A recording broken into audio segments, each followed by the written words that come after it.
খাবার আটার ঘাটি। মেলা মানুষ আবার এটা পিটেলেও কয়া থাকে। এখন কথা হচ্ছে এত সুন্দর লোভনীয় খাবার দেখে আমি কেমন চুপ করে। আসসালামু আলাইকুম প্রিয় বন্ধুরা, আমরা এইমাত্র যাচ্ছি রংপুর বিভাগ গাইবান্ধা জেলার ঐতিহ্যবাহী ভাবির হোটেল নামে পরিচিত আটার ডালি। এই বাইরে আছে এই জায়গায়, বাইরে থেকে একটু শুনি কি অবস্থা, খাবার দাবারের মান সম্পন্ন কীরকম। ভাই কোন জায়গা থেকে আইছেন? আমরা এসেছি সাগাটা থানা থেকে ভাই।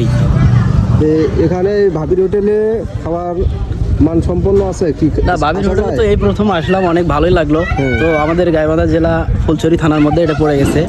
আপনারা মন চাইলে এখানে আসতে পারেন বা ছেলে মেয়ে নিয়ে ঘুরতে পারেন, এখানে ঘোরারও একটা ব্যবস্থা আছে।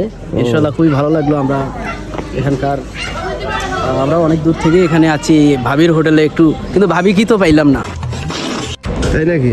ভাবির হোটেল পাইছি কিন্তু ভাবিরে পাইনি, সবচেয়ে বড় দুঃখজনক বিষয়। তো এরপরে আসলে নেক্সট টাইম চেষ্টা করব ভাবির সাথে একটু দেখা করার জন্য। আচ্ছা আচ্ছা, খাবার সাথে কি কি দিছিল? খাবারের সাথে তো ভাই যতগুলো পদ দিয়েছে আমি তো একটাও খাইতে পারিনি।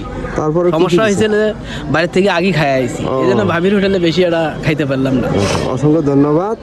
তাহলে আসা যায় না? ইনশাল্লাহ আসা যায়। সবাই উদ্দেশ্যে কিছু বলেন যে আসতে পারে নাকি? আপনারা যেখান থেকে আমাদের এই ভিডিওটা দেখতেছেন মোবাইলে এবং ইন্টারনেটে, সবার উদ্দেশ্যে আমি বলতে চাই যে আপনারা আসবেন এখানে, এই গাইবান্ধা জেলা ফুলছড়ি থানার মধ্যে ভাবির